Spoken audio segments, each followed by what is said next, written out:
Welcome to Huberman Lab Essentials, where we revisit past episodes for the most potent and actionable science-based tools for mental health, physical health, and performance. I'm Andrew Huberman, and I'm a professor of neurobiology and ophthalmology at Stanford School of Medicine. Today is episode 3 of the podcast, and it is office hours. Office hours, as many of you know, is where students come to the office of the professor, sit down and ask questions, requesting clarification about things that were confusing, or to simply go down the route of exploring a topic with more depth and detail. Somebody asked, what is the role of moonlight and fire? I'm presuming they mean fireplace or candle or things of that sort. In setting circadian rhythms, is it okay to view moonlight at night, or will that wake me up? Will a fire in my fireplace or using candlelight be too much light? Great question. Turns out that moonlight, candlelight, and even a fireplace, if you have one of these roaring fires going in the fireplace, do not reset your circadian clock at night and trick your brain into thinking that it's morning. Even though, if you've ever sat close to a fireplace or even a candle, that light seems very bright. And there are 2 reasons for that are very important. The first one is that these neurons in your eye that I discussed in the previous episode, these melanopsin ganglion cells, also called intrinsically photosensitive ganglion cells, those cells adjust their sensitivity across the day. And those cells respond best to the blue-yellow contrast present in the rising and setting sun, so-called low solar angle sun, also discussed in the previous episode. But those cells adjust their sensitivity such that they will not activate the triggers in the brain that convey daytime signals when they view moonlight, even a full moon, a really bright moon, or fire. Because we talked about just how crucial it is to avoid bright lights between the hours of about 10 p.m. and 4 a.m., except when you need to view things for sake of safety or work or so and so forth. I also received a lot of questions about red light. In principle, red light will not stimulate the melanopsin retinal neurons that wake up the brain and circadian clock and signal daytime. However, most of the red lights, in particular the red lights that come on these sheets of these products that people are supposed to view them in order to access a number of health effects, those are way too bright and would definitely wake up your body and brain. So if you're thinking about red light for sake of avoiding the negative effects of light later in the day and at night, then you want that red light to be very, very dim, certainly much dimmer than is on most of those commercial products. Now, do you need red lights? No, although red lights are rather convenient because you can see pretty well with them on, but if they're dim, they won't wake up the circadian clock. They won't have this dopamine disrupting thing that we talked about in the previous podcast. Okay, a huge number of people asked me about light through windows. Setting your circadian clock with sunlight coming through a window is going to take 50 to 100 times longer. You can download the free app Light Meter. You can have a bright day outside or some sunlight, hold up that app, take a picture. It'll tell you how many lux are in that environment. Now close the window. And if you want, close the screen or don't open the screen. You can do all sorts of experiments. And you'll see that it will at least half the amount of lux. And it doesn't scale linearly, meaning let's say I get 10,000 lux outside, 5,000 looking out through an open window, and then I close the window and it's 2,500 lux. It does not mean that you just need to view that sunlight for twice as long if it's half as many lux, okay? It's not like 2,500 lux means you need to look for 10 minutes and 5,000 lux means you look for 5 minutes. It doesn't scale that way just because the biology doesn't work that way. Best thing to do is to get outside if you can. If you can't, next best thing to do is to keep that window open. It is perfectly fine to wear prescription lenses and contacts. Why is it okay to wear prescription lenses and contacts when those are glass also, but looking through a window diminishes the effect? Well, we should think about this. The lenses that you wear in front of your eyes by prescription or on your eyes are designed to focus the light onto your neural retina. So let's think about why I'm making some of these recommendations, because I think it can really empower you with the ability to change your behavior in terms of light viewing and other things, depending on time of year, depending on other lifestyle factors.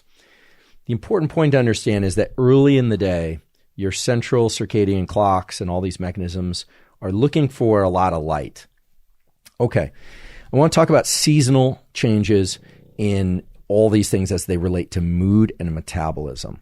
So as all of you know, the Earth spins once every 24 hours on its axis. So part of that day we're bathed in sunlight, depending on where we are. The other half of the day or part of the day we're in darkness. The Earth also travels around the sun.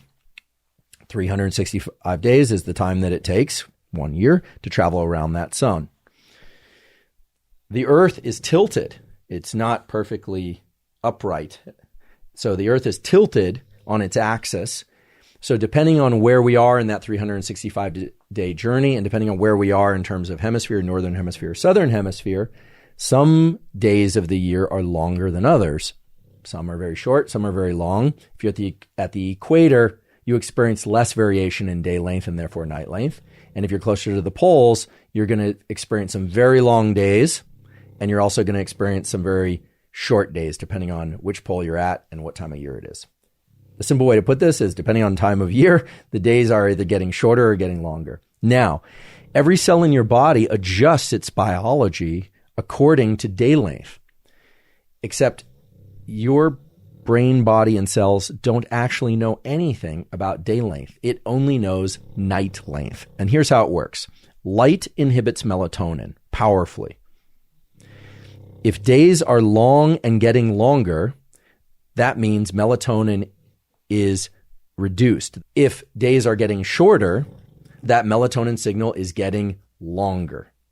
So every cell in your body actually knows external day length and therefore time of year by way of the duration of the melatonin signal. By understanding that light and extended day length inhibit melatonin, and melatonin tends to be associated with a more depressed or reduced functioning of these kind of activity driving and mood elevating signals, and understanding that you have some control over melatonin by way of light, including sunlight, but also artificial light, that should empower you, I believe, to make the adjustments so that if you're feeling low, you might ask, how much light am I getting? When am I getting that light? Because sleep is also important for restoring mood, right? So you need sleep. You can't just crush melatonin across the board and expect to feel good, because then you're not going to fall asleep and stay asleep. Melatonin, not incidentally, is synthesized from serotonin. Serotonin is a neurotransmitter that is associated with feelings of well-being, provided it's at proper levels, but well-being of a particular kind, well-being associated with quiescence and calm and the feeling that we have enough resources in our immediate kind of conditions. It's the kind of thing that comes from a good meal or sitting down with friends or holding a loved one or conversing with somebody that you really bond with. Serotonin does not stimulate action. It tends to stimulate stillness. Very different than the neuromodulator dopamine, which is a reward, feel-good neuromodulator that stimulates action. And actually, dopamine is the precursor to epinephrine, to adrenaline, which actually puts us into action. It's actually made from dopamine, right? So you can start to think about light as a signal that is very powerful for modulating things like sleep and wakefulness, but also serotonin levels, melatonin levels. And I talked about this previously, but I'll mention once more that light in the middle of the night reduces dopamine levels to the point where it can start causing problems with learning and memory and mood. That's one powerful reason to avoid bright light in the middle of the night.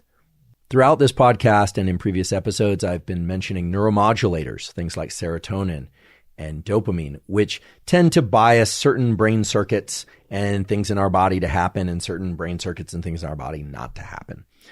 One of the ones I've mentioned numerous times is epinephrine, which is a neuromodulator that tends to put us into action, make us want to move. In fact, when it's released in high amounts in our brain and body, it can lead to what we call stress, or the feeling of being stressed. Several people ask me, what's the difference between epinephrine and adrenaline? Adrenaline is secreted from the adrenal glands, which sit right above our kidneys. Epinephrine is the exact same molecule, except that it's released within the brain. Epinephrine and adrenaline are basically the same thing, and they tend to stimulate agitation and the desire to move. Got a lot of questions about exercise. What forms of exercise are best for sleeping well? When should I exercise, etc.? There are basically two forms of exercise that we can talk about, although, of course, I realize there are many different forms of exercise. There's much more nuance to this. But we can talk about cardiovascular exercise, where the idea is to repeat a movement over and over and over continuously. So that'd be like running, biking, rowing, cycling, this kind of thing. Or there's resistance exercise, where you're moving, lifting, presumably putting down also, things of progressively heavier and heavier weight that you couldn't do continuously for 30 minutes. Now, you will see some places aerobic exercise is best done in the morning and weight training is best done in the afternoon.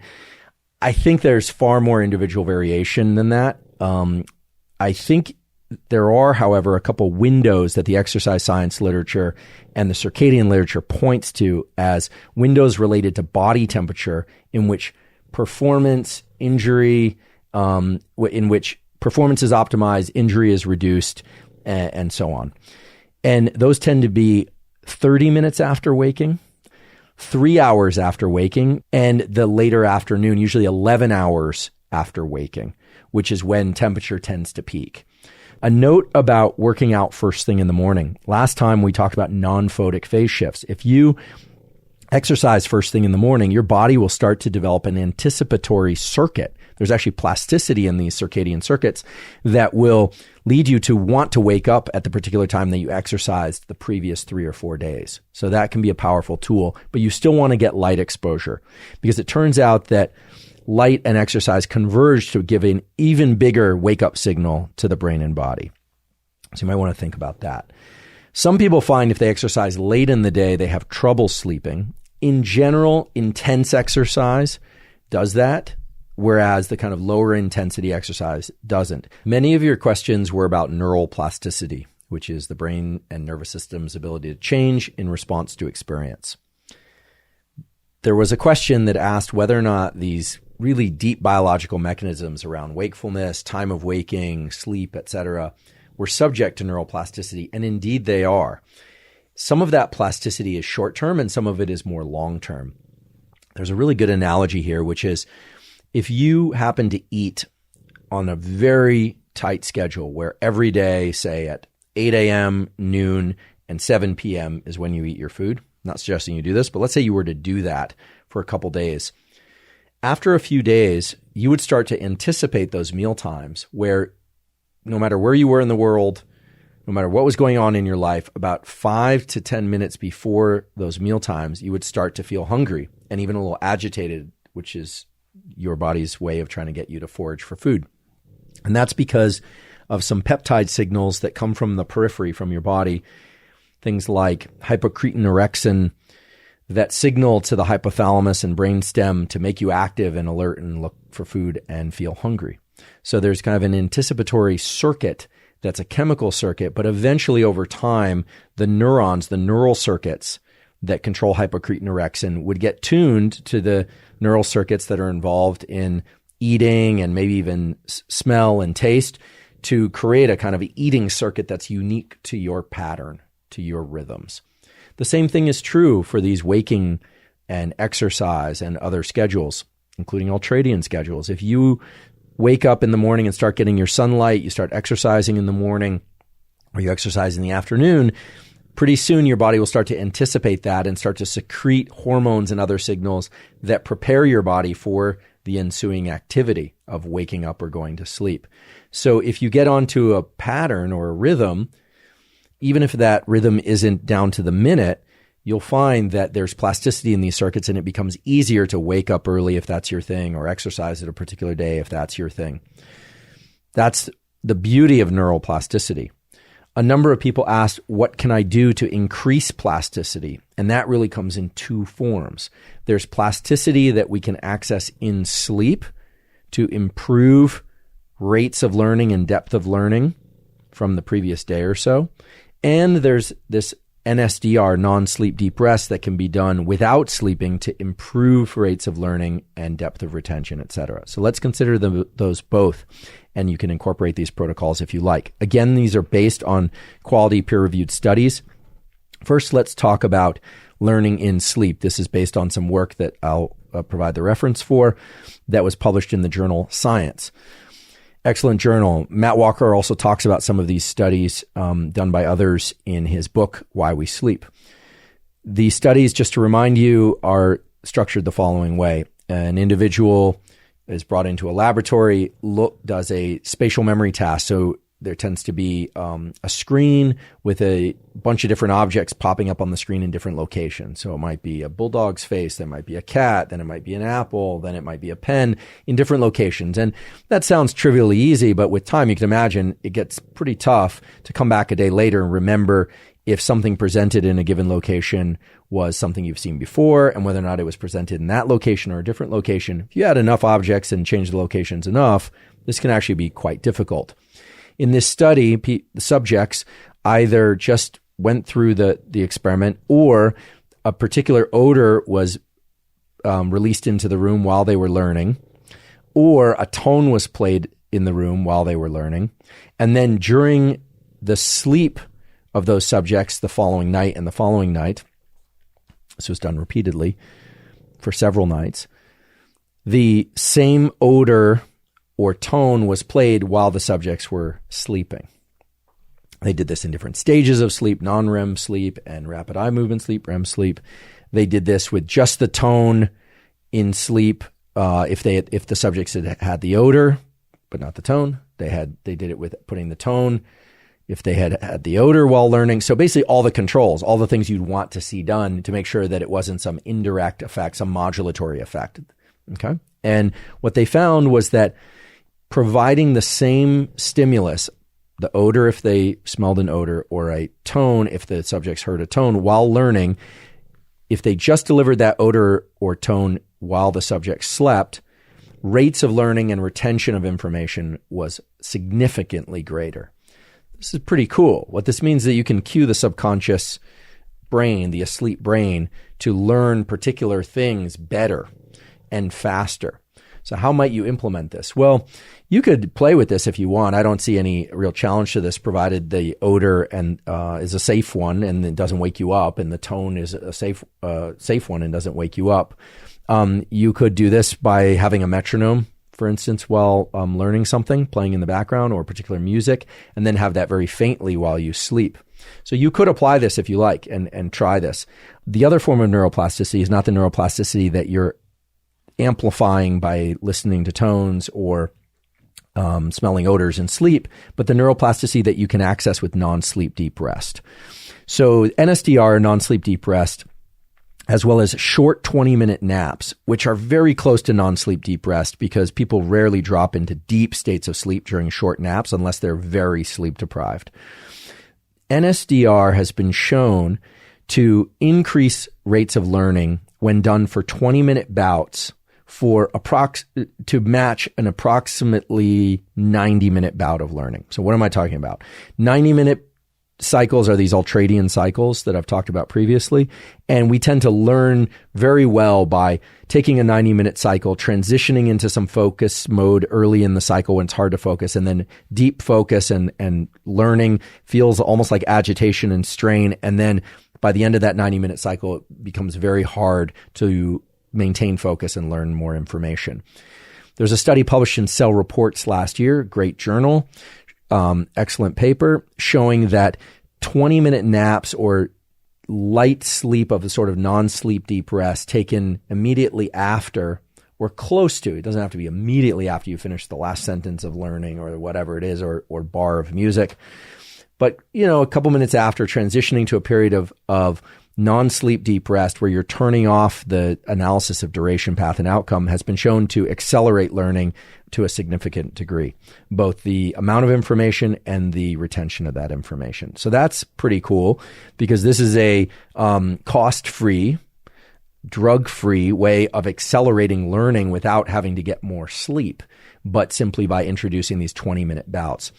I would encourage people, if they want to try this, to consider the 20 minutes per every 90 minutes of ultradian learning cycle, which brings us to the next thing about learning and plasticity, which is nootropics, aka smart drugs. This is a big topic. That sigh was a sigh of concern about how to address nootropics in a thorough enough but thoughtful enough way. There are elements to learning that we've discussed here before that are very concrete.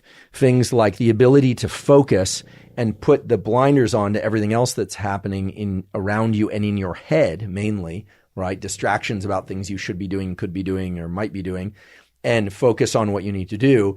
And then that's required for triggering the acetylcholine neuromodulator that will then allow you to highlight the particular synapses that will then later change in sleep. So no nootropic allows you to bypass the need for sleep and deep rest. That's important to understand.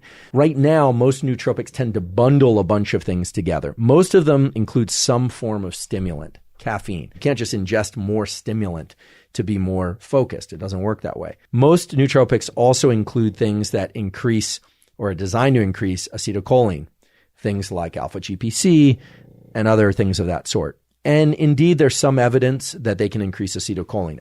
So we need the focus component. We need the alertness component. The alertness component comes from epinephrine, traditionally from caffeine stimulation.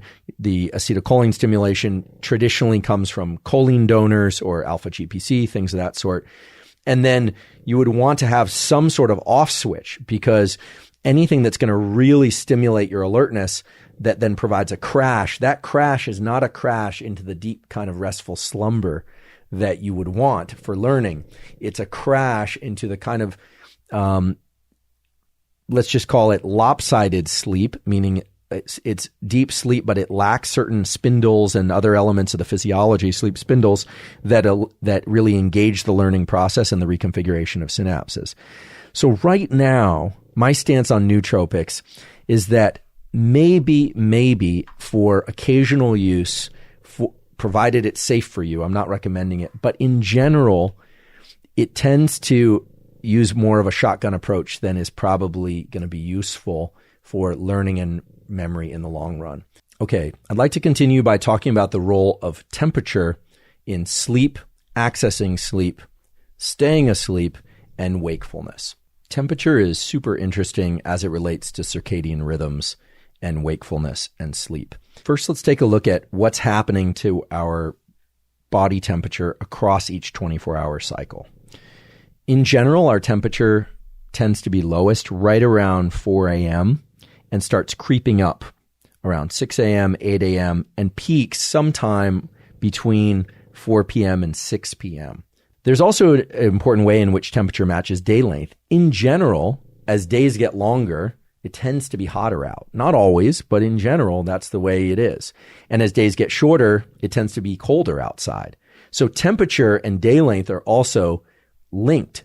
Metabolically, they're linked. Biologically, they're linked, and atmospherically, they're linked for the reasons that we talked about before about duration of day length and other climate features and so forth. So one of the most powerful things about setting your circadian rhythm properly is that your temperature will start to fall into a regular rhythm. And that temperature has a very strong effect on things like metabolism and when you will feel most willing and interested in exercising. Typically, the willingness to exercise and engage in any kind of activity, mental or physical, is going to be when that rise in temperature is steepest, when the slope of that line is greatest. That's why 30 minutes after waking is one of those key windows, as well as 3 hours after waking, and then when temperature actually peaks, which is generally about 11 hours after waking. So this is why we say that temperature and circadian rhythm are linked, but they're actually even more linked than that. We've talked before about how light enters the eye, triggers activation of these melanopsin cells, which then triggers activation of the suprachiasmatic nucleus, the master circadian clock. And then I always say the master circadian clock informs all the cells and tissues of your body and puts them into a nice cohesive rhythm. But what I've never answered was how it actually puts them into that rhythm. And it does it two ways. One is it secretes a peptide. A peptide is just a little protein that floats through the bloodstream and signals to the cells. But the other way is it synchronizes the temperature under which those cells exist. So temperature is actually the effector of the circadian rhythm. Nowadays, there's some interest in cold showers and ice baths. Getting into an ice bath is very interesting because you have a rebound increase in thermogenesis. Now, you should know from the previous episode that as that temperature increases, it will shift your circadian rhythm. And which direction it shifts your circadian rhythm will depend on whether or not you're doing it during the daytime or late in the day. If you do it after 8 p.m., it's going to make your day longer, right? Because your body and your central clocks are used to temperature going up early in the day and throughout the day and peaking in the afternoon. If you then increase that further, or you simply increase it over its baseline at 8 p.m. after temperature was already falling, even if it's just by a half a degree or a couple degrees, or you do that with exercise, doesn't have to be with the ice bath, you are extending, you are shifting forward, you are phase delaying your clock. You're convincing your clock and therefore the rest of your body that the day is still going, right? You're giving it the perception, the cellular and physiological perception that the day is getting longer, and you will want to naturally stay up later and wake up later. So for those of you that are having trouble getting up, and this is going to almost sound laughable, but a cold shower first thing in the morning will wake you up. But that's waking you up in the short term because of a different mechanism, which I'll talk about in a moment. But it also is shifting your clock. It's phase advancing your clock in a way that makes you more likely to get up earlier the next day. It's going to make you want to wake up about half hour to an hour earlier the next day than you normally would. Whereas if you do it while your temperature is falling, it will tend to delay and make your body perceive as if the day is getting longer. But temperature is not just one tool to manipulate wake up time and circadian rhythm and metabolism. It is the effector. It is the way that the central circadian clock impacts all the cells and tissues of your body. Light is the trigger. The suprachiasmatic nucleus is the master circadian clock that mediates all these changes, also influenced by non-photic influence like exercise and feeding and things of that sort. But temperature is the effector. Now, you can also shift your circadian rhythm with eating. When you travel and you land in a new location and your schedule is inverted 12 hours, one way that we know you can shift your rhythm more quickly is to get onto the local meal schedule. Now, that probably has to do with two effects. One are changes in temperature, and eating-induced increases in body temperature. Now you should understand why that would work. As well as eating has this anticipatory secretion of hypercretinorexin that I talked about earlier. Many people asked questions about food and neurotransmitters and how those relate to sleep, wakefulness, and mood, which is essentially 25 hours of content for me to cover. But I'm going to try and distill out the most common questions. We've talked a lot about neuromodulators like dopamine, acetylcholine, and norepinephrine. You may notice in those discussions that the precursors to, say, serotonin is tryptophan. Tryptophan actually comes from the diet. It comes from the foods that we eat. Tyrosine is the precursor to dopamine. It comes from the foods that we eat. And then once we ingest them, those compounds are circulated to a variety of different cells and tissues. But it is true that our food and the particular foods we eat can influence things like neuromodulator levels to some extent. Nuts and meats, in particular red meats, tend to be rich in things like tyrosine, right? That tells you right there that because tyrosine is the precursor of dopamine and dopamine is the precursor of norepinephrine and epinephrine, that those foods tend to lend themselves toward the production of dopamine and epinephrine and the sorts of things that are associated with wakefulness.